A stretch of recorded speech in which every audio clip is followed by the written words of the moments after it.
Hey guys, I thought I'd just come back and we're just doing a quick video putting the peppers in the ground, and I'll show you what we got going. Okay, so we basically prepped it the same way that we did for the tomatoes. We dug the holes and put in the Job's vegetable and tomato fertilizer, and Gabby's going through and putting 2 peppers per hole, because that's basically, peppers like to have a companion.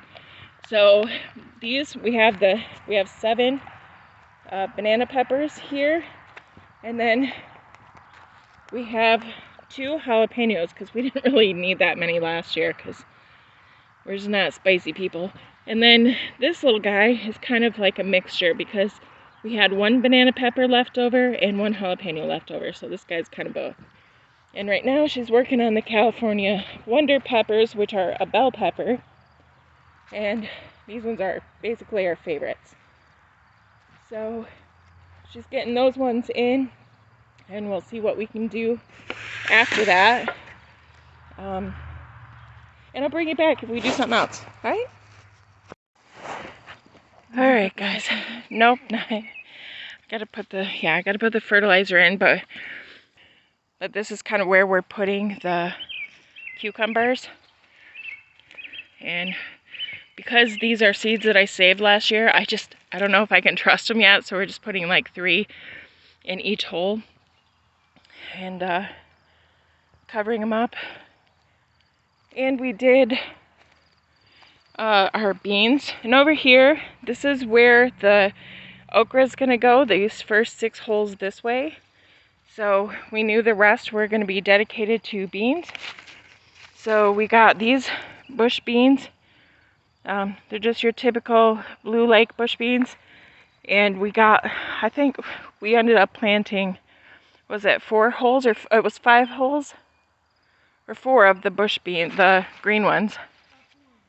Okay, so we planted 4 holes of these, and we put 3 beans per, because these seeds, or these beans, were given to us, and we're not really sure how old they are or anything, so just in case, we just doubled or tripled them up. And then in 5 of the holes, we planted these Royal Burgundy beans that I got from my gardener, and we're gonna see how these go. I'm really excited about these ones. So that's kind of what we're working on. We figure we're gonna give the okra and the eggplants at least 1 more day outside to get acclimated before they get planted, because it's still supposed to be getting, I guess, a little chilly tonight, and we just want to make sure that they're doing good and they have the best start that they can. So Gabby's just filling and putting fertilizer in the holes and getting the cucumbers planted. All right guys, well, we got everything on the ground that we're gonna get today at least, and we got all of this stuff labeled that's in here. So I just got some of these little popsicle sticks, and I got paint markers, so I'm hoping that the rain can't wash that away, and they're all labeled. Okay, just got done watering everything in. It's all looking good. I'm gonna have to come back through, like I said, and like pluck off, well, probably prune off or use my fingernail and break off the little bottom leaves and stuff of the tomatoes, but I'm gonna let them sit tonight with it. I don't want to give them more of a shock, and hopefully everything will do well. It's kind of gonna get a little chilly tonight, but I don't think it's supposed to get under like 50, so it shouldn't be too bad.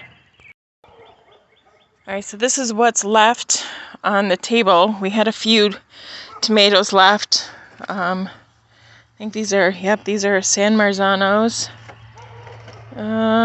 These are big cherries. Where's this guy? More San Marzano. So, which is fine, because sometimes a plant or 2 might not make it. So it's always good to have backups. Otherwise, if those guys don't end up going into the garden bed itself, they might just go into like these little pots or something. But obviously we still have like this purple cabbage left, and this kale, and my poor sad looking broccolis, and really sad looking onions, and then just flowers and like these 2 little sweet potatoes. But that's pretty much all we got left out here. And when I go in this inside, I'll show you what's left in the under the lights still. Oh, and I thought I would show you too. These are dill and some cilantro. I guess the cilantro is probably here and there from last year. And this is just a weed, so we'll just pluck that guy out. And I don't know what all these little teeny tiny things are. Probably just some other sort of weeds, but yep, so that's where I'm growing these things. This looks the same pretty much for the most part. You know, this is where I put the onions. So this is where the onion sets are. And then our chives, you know, done flowering, did beautifully. I'm so happy that that came back. Yes, I went back through and looked, and this is the lavender. The rosemary was right here, and unfortunately, it didn't make it. So I will be growing some more of that.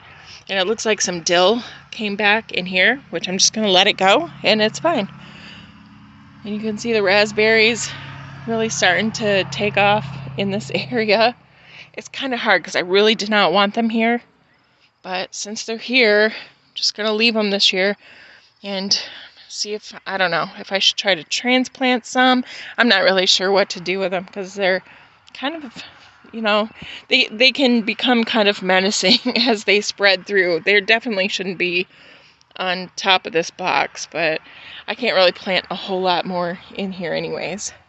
And here's the sweet potatoes, and they're doing just fine so far. I'm kind of surprised because it's been a little chilly, but they seem to be handling it okay. Now the potatoes have gone absolutely wild, and I'm really excited about that. They've gotten pretty big. My neighbor's dog is barking over there, so sorry about that, guys. But the potatoes have done really well. I mean, look at the size of that plant already. It's incredible.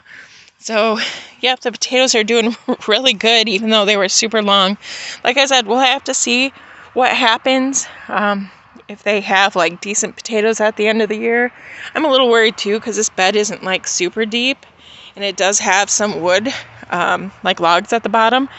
But as I was digging the holes for the potatoes, about 6 inches down, it was fine. So we'll see what happens.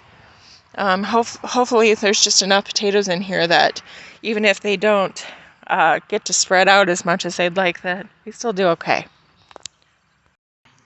The strawberries are doing better. I'm not going to just walk the whole thing because, you know, there's not really a whole lot to see. We pulled literally 1 strawberry off from the first set of flowers. It's because we let them dry out. And we did the same with the grape and the same with the apples. So no apples this year, sadly, because there were tons of flowers. And I just, it's my first year of really having lots of flowers, and I should have known better. And I should have watered them, and I just didn't think about it. Because sometimes you don't think about your trees. But they really needed the water. And we'll see next year. Maybe they'll, this year they'll spend all their time putting on growth and like new buds. And hopefully next year we'll have apples. And this super sad and old planter just has a bunch of random flower seeds in it. It's, as you can see, this planter I think was given to me. It used to be round, but this was given to me about 3 or 4 years ago, and it's basically hung here ever since. And it's a little misshapen now, but I'm just using that to get flower seeds started. And I think I might have recorded this last year. I just put a couple of wildflower seeds, well, I should say seedlings, that I didn't really know what they were exactly because it was just like in a mixture. And yeah, Gaillardia is a pretty common one, but then I also got a little bit of tick seed. So I'm pretty happy with that. It's kind of a mess in here. Like, look at all the raspberries and stuff trying to grow in this ground cover. Not a fan. And this, I don't know, I'm wondering if this is some sort of like a white daisy or something. I'm not sure. So we'll find out when that finally starts to flower. All right, and here's what's pretty much left in here. So we've got the crimson sweet watermelons from the seeds I saved last year. We've got the jack-o'-lantern pumpkin, again from the seeds I saved from jack-o'-lantern. The Jardales that I saved from the pumpkins we grew last year. Some calendula. We got some butternut squash and some acorn squash in there. This is one of the sweet potatoes that we grew last year. It's taken forever though. Some of these really took forever. Others like went immediately. I've pulled so many slips off this. Actually I think all of these slips came from that, but they're still far behind. And then in here we have like the okra, the honeydew, and things like that still. I got melon, eggplants, a little bit of thyme. And here's where we have most of the other herbs, like the toothache plant, lemon balm, parsley, basil, and oregano. And that's basically what's left in the house. And I imagine as soon as I'm done with this, I might just use this area and grow lettuce. I haven't decided yet. Or I'll just start growing more herbs, because I don't seem to have very good luck keeping those guys alive. Thanks guys if you made it all the way through this video. Super appreciate you. I know these aren't the most high quality videos ever, but just documenting the progress on my little wannabe homestead.